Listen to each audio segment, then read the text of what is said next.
Ahora sí.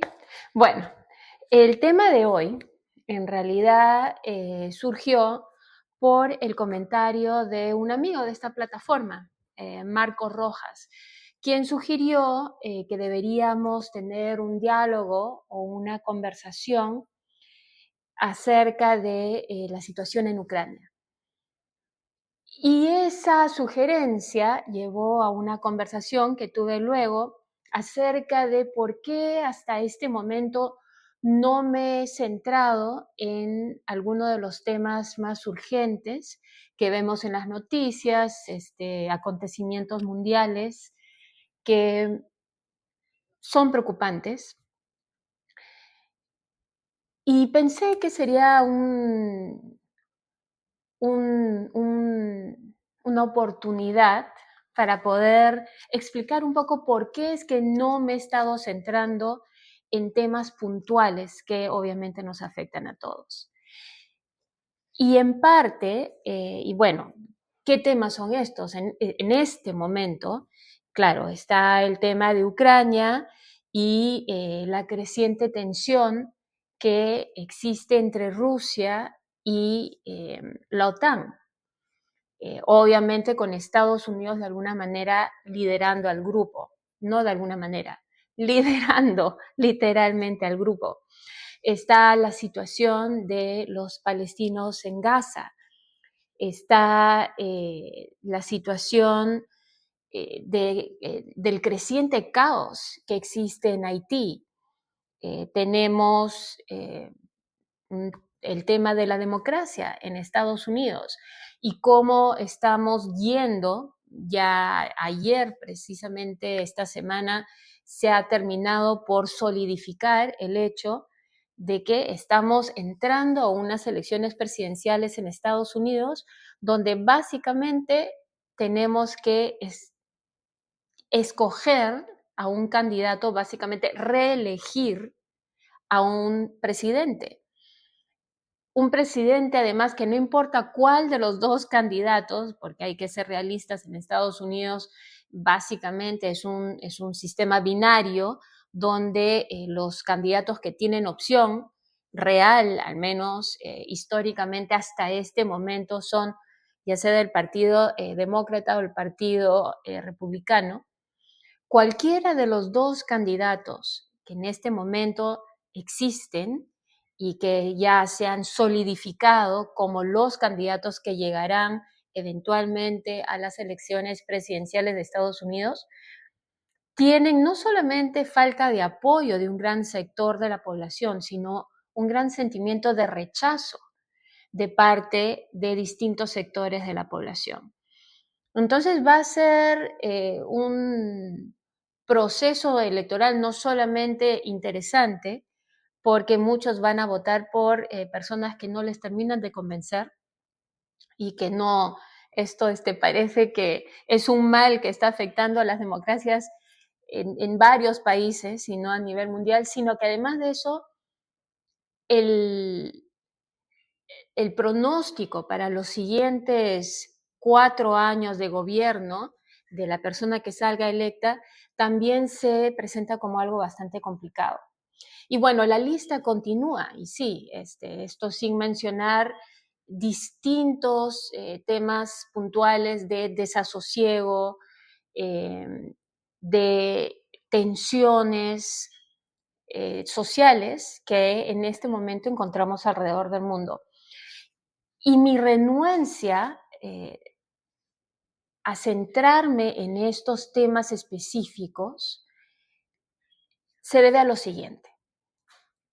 En el marco de una mirada panorámica a nuestra sociedad, a los acontecimientos mundiales, yo encuentro que estos hechos, si bien muchísimos son trágicos, son preocupantes, nos llevan a preguntarnos cuál es el camino hacia el futuro, si es que hay un camino viable hacia un futuro donde la humanidad verdaderamente prospere en armonía, además, con el ecosistema, el planeta, etc.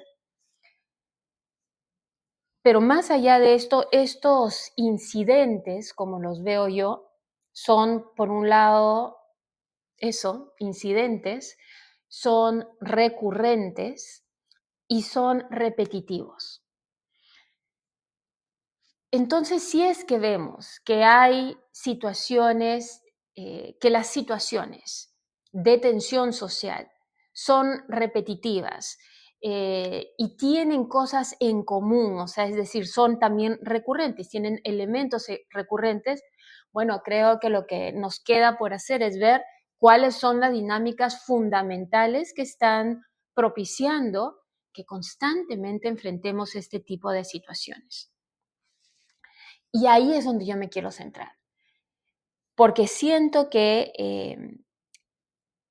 estos incidentes, estas noticias que no dejan de ser preocupantes, pueden también convertirse en distracciones. Distracciones que nos impiden o algunos nos alivian la necesidad de entender verdaderamente el sistema en el cual nos encontramos. Y yo les quiero proponer lo siguiente, esta es mi conclusión, es mi punto de vista, no quiere decir por eso Ursula Pfeiffer, POV, Point of View, punto de vista, es un punto de vista, pero se los comparto para que ustedes puedan tomarlo a consideración y sacar sus propias conclusiones. Pero desde mi perspectiva, nos encontramos en un sistema que se ha expresado a lo largo de la historia de la humanidad de distintas maneras, pero estamos dentro de un sistema cuyo objetivo es mantener cierta estabilidad social a través, ay, esto, no, uno hace signos y ya hacer, bueno, sí, no es nada para festejar, pero en todo caso estamos dentro de un sistema cuyo objetivo es mantener cierta estabilidad social a través de crear un continuo desbalance de poder en la sociedad. Nuestra estabilidad depende de que hayan poderes o fuerzas o grupos más poderosos que a su vez puedan controlar a grupos con menos poder. Y lo podemos ver a lo largo de la historia. En todo caso, eso es lo que yo he observado. Entonces, lo que se presenta como estos incidentes que verdaderamente son de preocupar, son un síntoma de un sistema que mantiene cierta estabilidad social para que se pueda dar la civilización, si uno quiere, a través de constante generación de desbalance de poder entre distintos grupos. Entonces, obviamente sí, es importante mantenernos informados, pero también es importante evitar que, por un lado, estos eventos nos distraigan de las dinámicas que viven subterráneamente, que son la causa y no el síntoma. Estamos viendo los síntomas, entender un poco la causa de por qué somos como somos, por qué nuestras sociedades son como son, por qué es que continuamente encontramos este tipo de facciones, de grupos en conflicto constantemente, para evitar precisamente, por un lado, que nos sintamos tan abrumados que prefiramos simplemente abstenernos y dar nuestra opinión, que nos convenza además de que no tenemos en realidad mayor poder para ejercer un cambio real y que lo único que nos queda precisamente es opinar porque finalmente como individuos tenemos poca opción a ser actores de cambio, actores sociales. Pero yo más bien los invitaría a que cada día se reafirmen como actores sociales y no simplemente testigos sociales. Yo creo que si nos dejamos abrumar por los hechos y que son nuevamente trágicos y preocupantes, pero si nos dejamos abrumar, si nos dejamos distraer, si salimos del diálogo y simplemente nos limitamos a dar nuestra opinión, pensando que no podemos hacer nada, estamos permitiendo que nos relegue este sistema a ser simplemente testigos sociales. Quedarnos en el ámbito de la opinión es negarnos el derecho de participar activamente hacia la construcción de una mejor sociedad. ¿Qué es ser un actor social? Ser un actor social es, uno, ser agente de cambio. Por ejemplo, les voy a dar 4 áreas fundamentales que creo que todos podemos implementar, podemos apoyar, podemos intentar ir hacia ese norte de estas 4 maneras. Y por supuesto que hay muchos más y me encantaría que comenten y den algunas sugerencias de otras maneras en que podemos ser actores sociales y no testigos. Uno es a través de la educación. Exigir que nuestra educación sea un espacio de pensamiento crítico. No solamente promover esto, sino exigir que nuestra educación sea un lugar de exploración, donde se celebre la curiosidad del estudiante y no se le fuerce simplemente a memorizar eh, conocimientos que han sido aprobados, conocimientos que han sido establecidos como la verdad, especialmente cuando sabemos que nuestra verdad o lo que consideramos socialmente como la verdad, y creo que un mejor ejemplo de nuestra verdad que la ciencia, especialmente a partir del Renacimiento, que el pensamiento pragmático, que el pensamiento científico, que es lo que tomamos como lo más eh, imparcial, lo más objetivo, como verdad, sin embargo, va evolucionando, va cambiando, va desdiciéndose, va transformándose, va cambiando de cosas que pensábamos que eran la verdad y terminan siendo falsas y surgen nuevas verdades y constantemente nuestras historias en torno a quiénes somos, qué es el mundo, qué significa esta experiencia, etcétera, van evolucionando junto con este pensamiento que supuestamente es objetivo e imparcial. Eso no quiere decir que debamos desdecir la ciencia para nada. Creo que es importantísimo nuestra capacidad de análisis, de poder ver los hechos, darle significado a nuestras experiencias de una manera que pueda ser constatada, verificada, analizada, porque si no entramos a un simple mundo de subjetividad donde cada uno tiene su opinión de lo que significa estar vivos y el mundo, y no necesariamente vamos a llegar a conclusiones que nos ayuden a dar este siguiente paso en una evolución social y personal y etcétera. Pero en todo caso, educación. Entonces, si vamos a ser actores sociales, creo yo que comienza por exigir que haya una educación que se centre en el pensamiento crítico, en la exploración y el análisis, y que celebre nuevamente la curiosidad en vez de la memorización de lo que ya existe. Segundo, el compromiso ciudadano. ¿Qué significa ser un ciudadano comprometido? Significa que abramos espacios de diálogo, que no solamente nos contentemos con dar nuestra opinión y escuchar aquellas opiniones que nos sirven, como decía en el video anterior, de altoparlante, que reafirmen ya la manera que pensamos, sino más bien que abramos espacios que permitan que ideas con las que no estamos de acuerdo también eh, impregnen nuestra conciencia, que estemos conscientes de los diferentes puntos de vista. Y claro, puede que al principio, porque nos va a ser incómodo, estamos muy acostumbrados a no dialogar, puede ser que al principio nos hablemos a gritos. Es totalmente posible, porque cada uno se quiere hacer escuchar más que el otro.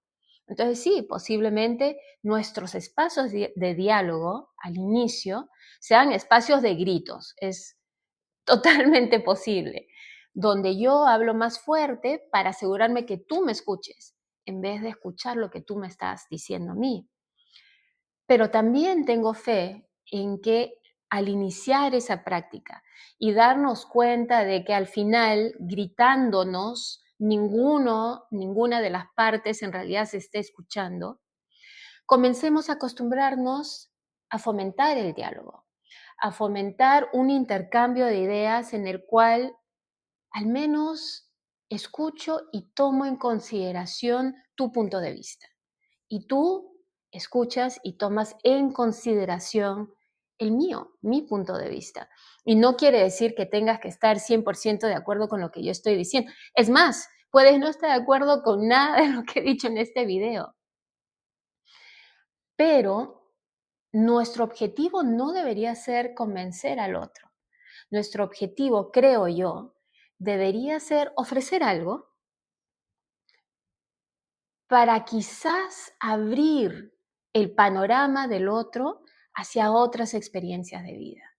Entonces yo lo único que puedo hacer es compartir desde mi experiencia de vida, y desde mi, que incluye obviamente lo que he investigado, lo que mis propios descubrimientos, mis intereses, pero también incluye mi experiencia personal, familiar, como mujer, además de unas singularidades y particularidades que solamente me atañen a mí por el tipo de familia que tuve, por el tipo de familia que formé, etcétera, etcétera.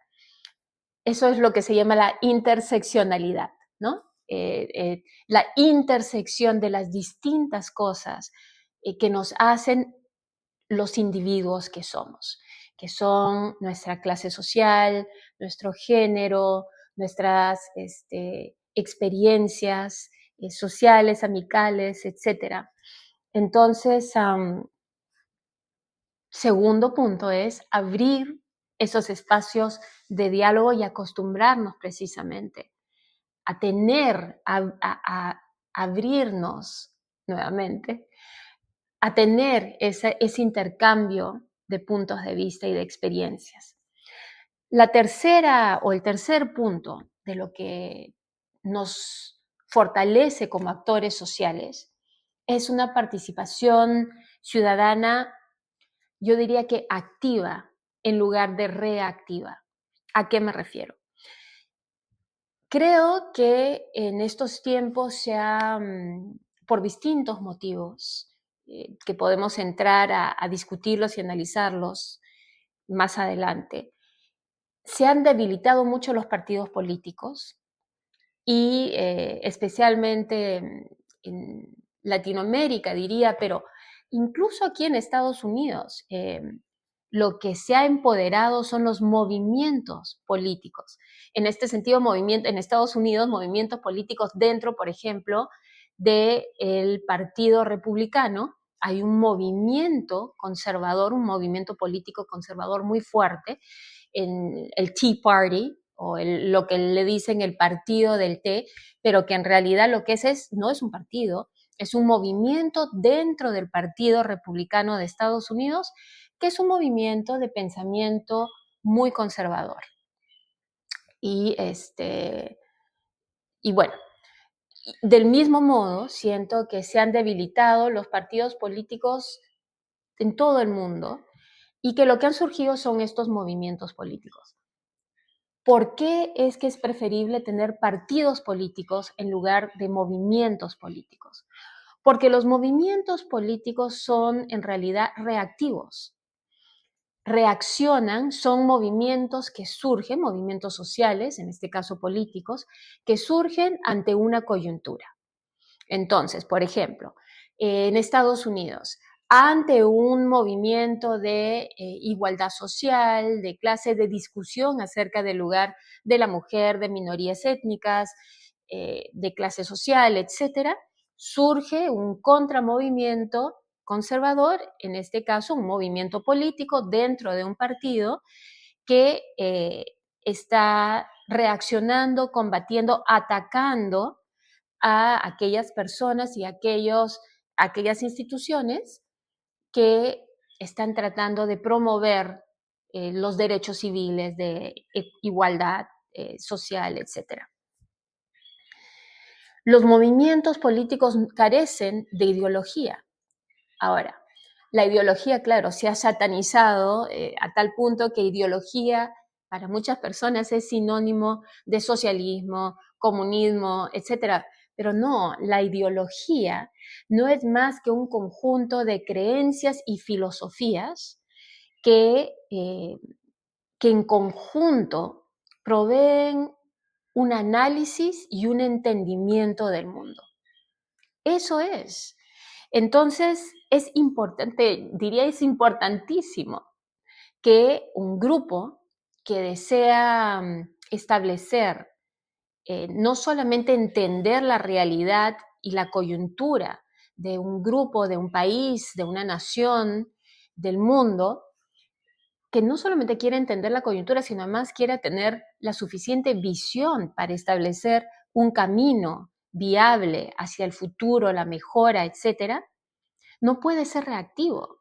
Tiene que ser activo, tiene que tener un entendimiento y tiene que tener una coherencia. Y eso solo te lo puede dar la ideología.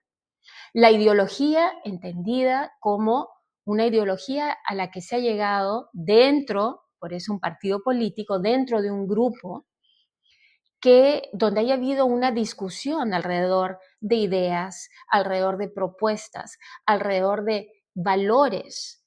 Y de esas discusiones, conversaciones, etcétera, que se llega a un consenso de esta es nuestra ideología de partido.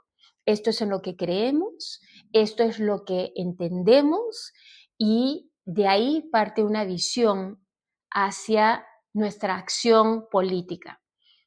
Entonces sí creo que como actor o actores sociales, en lugar de testigos sociales, si no participamos directamente de la actividad política, sí deberíamos, no sé si la palabra en realidad debería ser exigir, que aquellos que entren a la vida pública, política, tengan una ideología que los sustenten. Es más, que pertenezcan a un partido y que eso nos asegure que no están participando simplemente de una manera reactiva e incluso una manera reactiva para mejorar su patrimonio personal, sino que más bien sea una actividad política fundamentada en una ideología, en valores, en conceptos, en una filosofía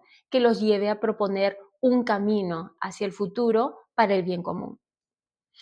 Y bueno, y la cuarta, la cuarta o el cuarto espacio de acción, digamos, para un actor social, para mí, es nuestro poder. Nuestro poder y que creo que, no sé, no es que de repente no nos hemos dado cuenta del todo que hoy por hoy el poder ni siquiera lo tiene el dinero, porque el dinero puede ir y venir, es decir, hay grandes fortunas que han desaparecido. El poder no lo tiene tampoco necesariamente gran carisma ni influencia. ¿Dónde está el poder social? Hoy por hoy, el poder lo tiene el consumidor, pero no nuevamente un consumidor reactivo. El poder está en el consumidor consciente. En ese sentido, todos nosotros tenemos un gran poder, pero tenemos que ejercerlo de manera consciente. Más allá de ser un actor político, de ir a votar en las elecciones, etcétera, donde verdaderamente podemos hacer un cambio es al decidir ¿Qué vamos a apoyar? ¿Qué ideas, qué principios, qué valores vamos a apoyar a través de nuestras compras? Sí, toma un poco de esfuerzo. Hay que averiguar, hay que investigar cuáles son los principios, cuáles son las metodologías, cuáles son las injerencias de las empresas que nos están ofreciendo productos, de los países donde se manufacturan los productos que necesitamos, es verdad. Y puede que en algunos casos sea un poco más difícil hacer esa elección porque estamos forzados a elegir por precio. Eso yo lo entiendo perfectamente. Pero si tenemos la oportunidad de elegir un producto de acuerdo a qué es lo que está detrás de ese producto, qué representa la empresa o la corporación que manufactura ese producto, cómo es que se hacen de sus insumos, de dónde sacan sus recursos, cómo los implementan, qué impacto tienen. Por ejemplo, hemos visto que más y más hay muchas corporaciones que tienen injerencia dentro del quehacer político de los países, de distintos países, en algunos casos de varios países a la vez. Y no voy a mencionar un caso específico porque hay más de uno, pero todos los conocemos. Entonces, nuestro poder, en realidad, dado que las corporaciones tienen esta injerencia, incluso en el quehacer político, es ser consumidores conscientes, consumidores que entienden a dónde está yendo el dinero de cada compra y que son capaces de decir, esta empresa o esta corporación no va de acuerdo a mis principios, entonces no voy a consumir sus productos. ¿Toma esfuerzo? Sí, toma esfuerzo, pero es un poder que tenemos. En fin, esas son las 4 áreas que creo que podemos trabajar como actores sociales, para ser actores sociales y no simples testigos de lo que está aconteciendo. Bueno, nos encontramos la próxima semana y envíenme sus comentarios y seguimos en el diálogo. Hasta pronto.